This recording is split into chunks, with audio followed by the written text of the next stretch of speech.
What does abnormal EEG means to a doctor who ordered it? This is a presentation regarding the abnormal EEG report, how to handle when you read it. Electroencephalogram is the primary diagnostic tool for evaluation of a seizure, encephalopathy, and other non-specific CNS dysfunctions. It's safe and easy procedure. Handling abnormal EEG report improves quality of your care. Electroencephalogram records very surface scalp voltage change, which was filtered by skin, skull, and CSF. Scalp EEG covers only 10% of the cerebral cortex, which faces to skull. You should understand the limitation of these EEG recording. EEG has high false negativity. Therefore, EEG should not be used to exclude a diagnosis of epilepsy. EEG should not be used to support the presence of structural lesion in the brain. You may use that MRI or even a CT scan for the better results. EEG is a physiological recording. Dramatic abnormality should not be expected. Abnormal EEG in daily routine is mild, but it affects your decision. Normal EEG indicate that there was no abnormal activity when the EEG was recorded. Interictal epileptiform discharges are rare but have a high correlation with clinical seizures, but they are not diagnostic for epilepsy by itself. Therefore, it is always necessary to make a clinical correlation by ordering physician who knows the patient the most. Interictal EEG helps to classify whether seizure has a focal or generalized mechanism, in addition to helping to define the specific epilepsy syndrome. Generalized slowing means that patient was encephalopathic of non-specific medical etiologies like a toxic, metabolic, endocrine, concomitant medication effect, or generalized CNS dysfunctions. Focal slowing is suggestive of focal cortical dysfunction. It does not tell you if the lesion was new or old, whatever it was.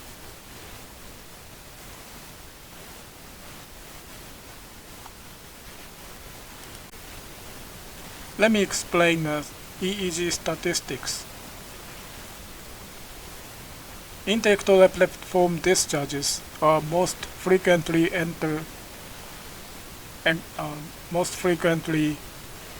encountered abnormality. It has been reported that 29% to 52% of adults with known epilepsy will show one or more interictal epileptiform discharges on a single EEG recording.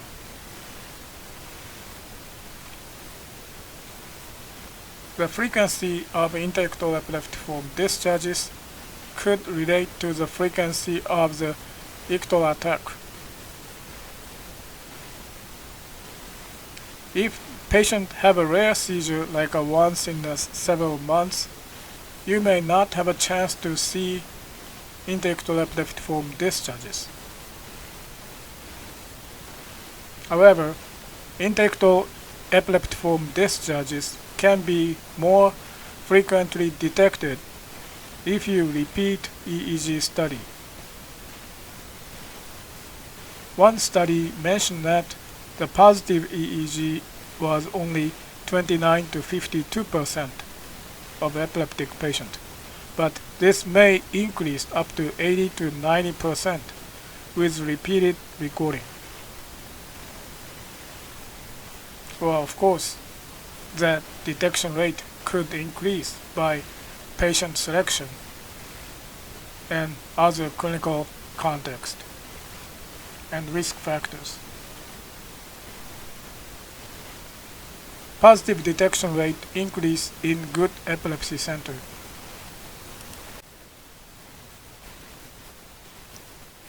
Abnormal EEG may be seen in asymptomatic patients who you believe that patient was possibly normal.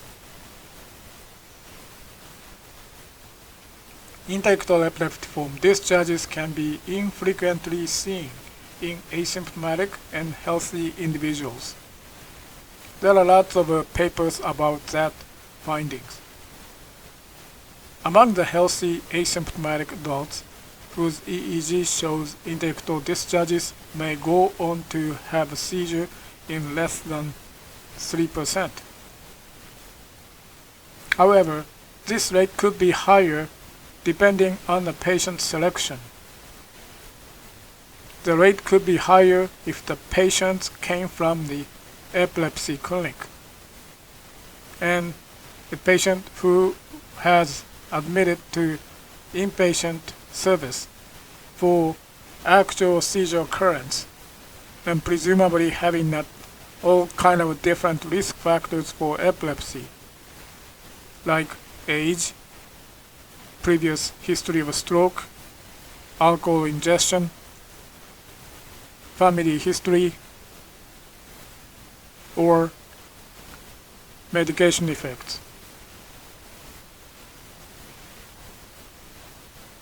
If you have a patient who was admitted to syncope, it is relatively infrequent to find the abnormal EEG, but it's obviously more higher chance to find it than normal population. This could be selection bias.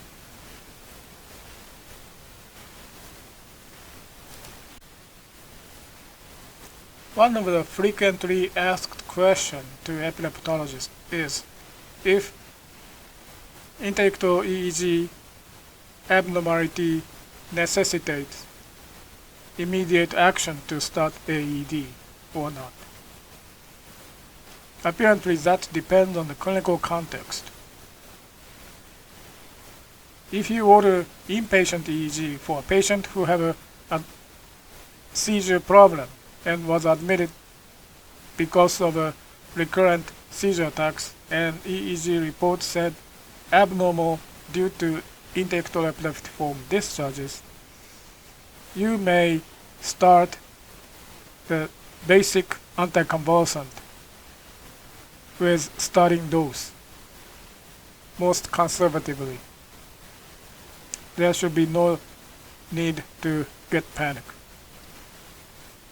If you order EEG study for outpatient setting for a patient who concerned of a seizure and EEG report said abnormal due to interictal epileptiform discharges, then you may have two choices. Choice number one is you do not start anticonvulsant if the seizure frequency is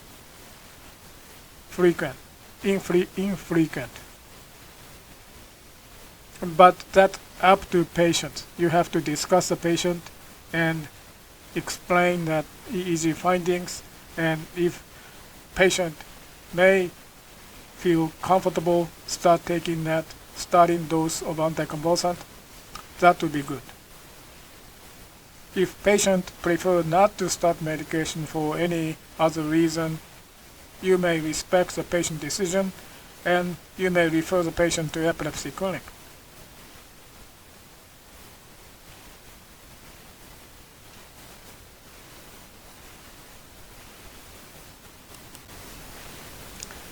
This is a topic for another presentation. Implication of abnormal EEG in the patient of a single seizure is significant.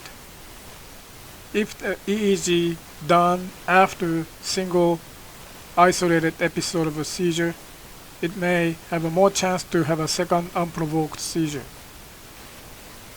If the EEG study after single seizure is normal, it may have a better chance of a no more seizure without anticonvulsant, have a better prognosis. But the further discussion will be referred to another video presentation.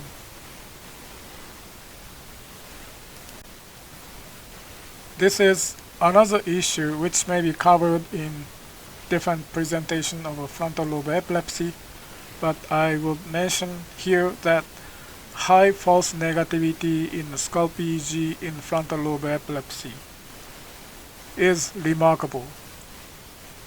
Only 30% of actual ictal recording of frontal lobe epilepsy is abnormal by conventional 10 to 20 system scalp recording. So this may increase a concern that some patient may be misdiagnosed as a non-epileptic seizure just because no epileptiform discharges were seen during the ictal event by scalp recording. So keep in your mind. Conclusion: EEG is a safe and useful diagnostic test for seizure, but has its limitations. High false negativity and time and space limitations. Single routine EEG recording may not be suffice to pick up localized interictal discharges. Interictal discharges can be seen in patients who use sync asymptomatic and healthy and normal. The patient risk factors should be considered in clinical correlation. The patient selection bias should be considered in clinical correlation.